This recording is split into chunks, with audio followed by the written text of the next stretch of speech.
सत साहिब जी चैनल को सब्सक्राइब करें, बेल आइकन दबाएं, वीडियो अच्छी लगे तो लाइक करें। जीव हमारी जाति है, मानव धर्म हमारा। हिंदू मुस्लिम सिख ईसाई धर्म नहीं कोई न्यारा।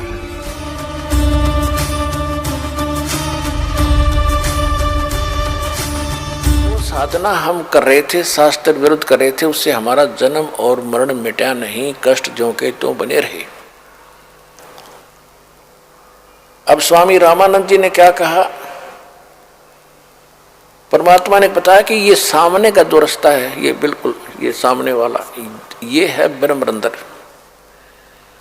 और ये तुम्हारे किसी भी मंत्र से, ना ओम जाप से, ना ओम नमः शिवाय ते, और न ही ओम भागवते वासुदेव, ओम नमः भागवते वासुदेव ते, और ना किसी और मंत्र से ये सामने का नहीं खुलेगा। मेरे पास वो सतनाम है जिसके जाप से सामने का दरवाजा खुलेगा, अन्यथा ये गेट कभी नहीं खुलता तुम्हारा, ये बंद पड़ा है तुम्हारा। और कोई कोशिश करके देख, रामानंद जी जो मंत्र जाने था, जो भी गायत्री मंत्र से ने घोट रखा था, ये दुर्वेद अध्याय नंबर 36 का मंत्र 3, उसका ओम मंत्र ला को भी जाप कर लिया, ना खुला, बैठ गया चुप हो गया, क्योंकि स्वप्न सा हो रहा था, जैसे स्वप्न में देखते हैं ऐसे चल रहा था, बैठा समाधिस्थ था, परमात्मा सामने बैठे और उसको परमात्मा आगे भी बैठे त्रिकुटी पर, त्रिवेणी के पर। तो वहाँ कहते हैं कि मैं दिखाऊं अब खोल के, मैं जाप करता हूँ अपने मंत्र का, जो गुप्त मंत्र मेरे पास है शक्तिशाली, जो मोक्ष मंत्र है, 2 अक्षर का है सतनाम, 2 अक्षर का, जिसमें एक ओम मंत्र है और एक तत्व गुप्त है। परमात्मा ने लीला की स्मरण किया सतनाम का, एकदम ऐसे वो पत्थर जैसे वज्र के कवाड़ थे, न्यों खुल गए, गेट खुल गया सामने, और परमात्मा ने कहा कि आ जा मेरे साथ साथ। जब रामानंद जी को ले गए, दिखाया कि ये बैठा वो निरंजन ज्योति निरंजन, जिसको तुम परमात्मा मानते हो, अलख निरंजन कहते हो, ये काल है, ये देखो ये बैठा उस गेट के सामने बैठता है। ये इतना जालिम है, जो 11वां द्वार है, 10वां द्वार घाटा जोड़ रखा था आज तक। 10वां तो काल के जाल में रहता है, और 11वां भी पार नहीं करता, 12वां द्वार पार करेगा, 12वें से पार होकर हम सतलोक जाएंगे। ये मधु परमहंस एक रांजड़ी में फौजी साहब है, और उसने कितब परमात्मा की वाणी पढ़ ली, 11वीं खिड़की है, वो 11वीं खिड़की में हल्दी की गांठ से पंसारी बन गया। वो कहे मेरे पास जो वस्तु है किसी के पास नहीं धरती पर। क्या क्या है उसके पास? मंत्र क्या देता? सतनाम और सतगुरु, यो तो उसका मंत्र है। और फिर कान में ना वो भी ना करता, सुनता नो कर दे है। वो साधक दीक्षा लेने वाला कहता महाराज जी को सुना नहीं, कहते ये सुनन का नहीं, ये कहने का भी नहीं, अंदर तेरा ताकत डाल दी, सार शब्द है, आदि शब्द है। और उसने पाएगी कि 10 पढ़ ली, परमात्मा की वाणी को समझना बालकों का खेल है। 11वीं खिड़की, 11वां द्वार, 11वां तो इस काल के लोक से पार करेंगे, 11वां जाएगा अक्षर पुरुष के लोक में प्रवेश कर जाएगा, 11वां फिर भी पार नहीं हुए। उसके बाद फिर 12वां द्वार है, जब 11वां द्वार है उस पर ये खुद बैठा है ये काल, और इतना विकराल रूप है, कति कड़ लाके बैठा है उसके। वैसे तो बंद वो है ही है, कमर ओरला रहे बेईमान, कदे कोई गलती से निकलना जाके तेगा मेरी आंख लाग जाता है। तो वहां जब कोई जाता है, पहले तो उसका इतना तेज है, इतनी ताकत, तो उसकी चारों तरफ उसने ऐसा छोड़ रखी है कि कोई जा नहीं सकता आम जीव। लेकिन परमात्मा ही जा सकते हैं, या उसकी भक्ति युक्त हंस उसकी कृपा से उसके पार हो सकता है।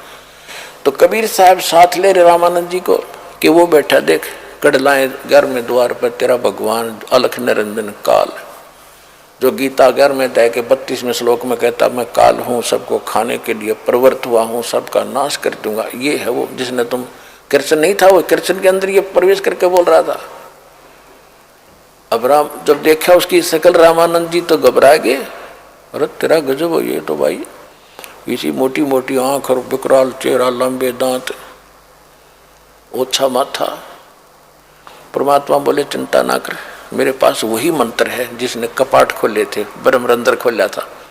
अब इसके कहते हैं जैसे फनपति मंत्र सुन रखे फन सकोरे, ऐसे मेरे सतनाम से यू काल लवे मुंह मोड़े।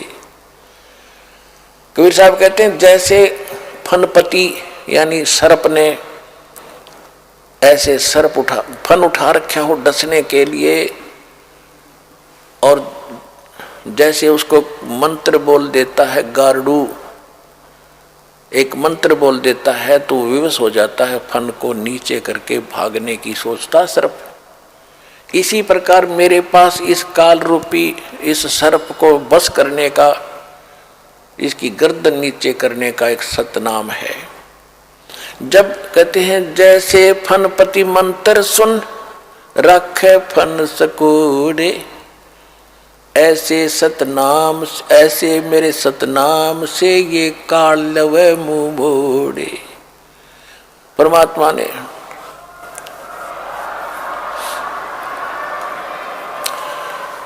परमेश्वर कबीर परमेश्वर जी ने सतनाम का सेवन किया और काल एकदम नीची गर्दन कर गया। नीची गर्दन करते उसके सिर पे पैर रख के गुद्दी में, और रामानंद जी से कहा कि आजा मेरे साथ।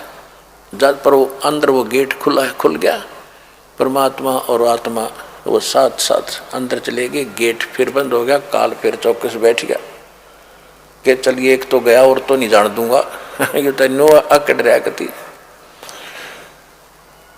अब 11वां द्वार जब पार किया, वो अक्षर पुरुष का लोक है, सात संग ब्रह्मांड का क्षेत्र है, उससे पार करके फिर आता है 12वां द्वार, और 12वां द्वार पार करके फिर आता सतलोक, जहां जाने के बाद फिर लौटकर कभी संसार में नहीं आते।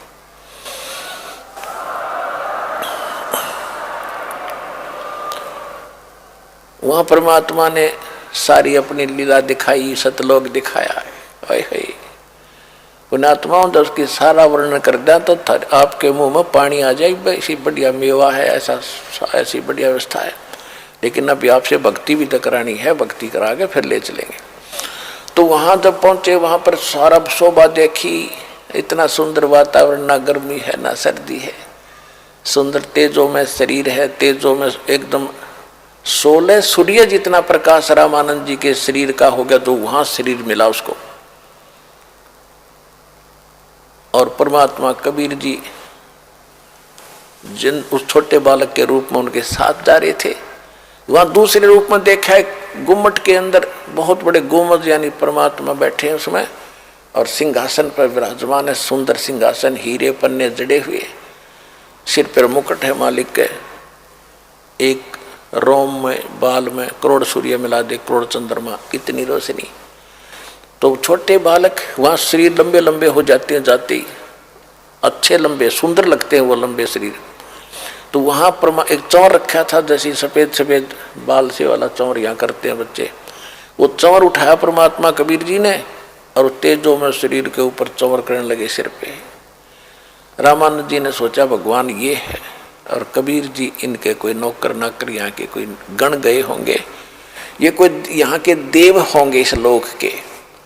इतने में तेजों में शरीर खड़ा हुआ, 5 वर्ष का बालक बैठ गया उस अनंत कोट ब्रह्मांड के कंट्रोलर के सिंहासन पर, और चंवर वो तेजों में शरीर खड़ा खड़ा यानी दूसरे रूप अपना ही डबल रोल करते हुए चंवर करने लगे। रामानंद जी सोच रहे हैं ये क्या हुआ भाई, ये कबीर बैठ गया गद्दी पर, भगवान जिसको मालिक समझ रहा था मैं ये चौड़ कर। इतने में वो तेजों में जो बड़ा शरीर था 5 वर्ष के बालक में समा गया। अकेले कबीर साहब इतना तेजों में रूप हो गया उनका, और चौर अपने आप घूम रहा है सिर पे। जब देखा रामानंद जी ने को तेरा गजब हो रवियो, तो भगवान स्वयं यही तो है मालिक। चरणों में गिर गए, वहीं पर परमात्मा बोले सुन रामानंद, ये है मैं हूँ वो परमात्मा, और जो मुझे यहाँ देख लेगा वो मुझे भगवान मानेगा, और संसार तो मुझे धानक जुला ही जानता है। अब आप वापस जाइए। एकदम ऐसा किया था, एकदम वापस आया रामानंद की आत्मा, ऐसे फड़क के उठा। अब सामने परमात्मा बैठे। अगर ये स्वप्न न सोचता, कबीर जी सामने ना होते तो न सोचो मैंने स्वप्न आ गया होगा बैठे बैठे ने। आज जब सामने दिखा, ओए होए, वही बच्चा फिर सामने आ बैठे, चरणों में गिर गए। 104 वर्ष का विद्वान पुरुष, दुनिया महिमा करे उसकी, इस जैसा विद्वान नहीं, इस जैसा ज्ञानी नहीं, चरणों में पड़ गया 5 वर्ष के धानक के बालक के। और क्या कहा, दो ठोर है एक तू, भया एक से दो, गरीबदास हम कारणे तुम आए हो मगजो। बोलत रामानंद जी सुनो कबीर करतारे, गरीबदास सब रूप में तुम ही बोलन हारे। तुम साहेब तुम संत हो, तुम सतगुर तुम हंस, गरीबदास तेरे रूप बिना और न दूजा अंश। तो पुण्यात्माओं, आंखों देखा रामानंद जी ने बताया कि आप परमात्मा हो, दोनों जगह आप ही काम करते हो।